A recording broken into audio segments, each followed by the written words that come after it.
Hi guys, welcome back to another tutorial.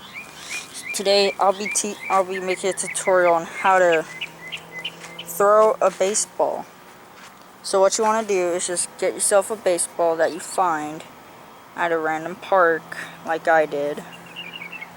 And what you want to do is wind up your arm like this and then throw.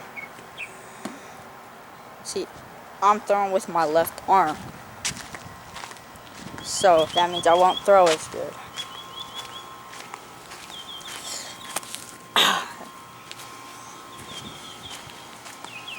Alright, let's try that again.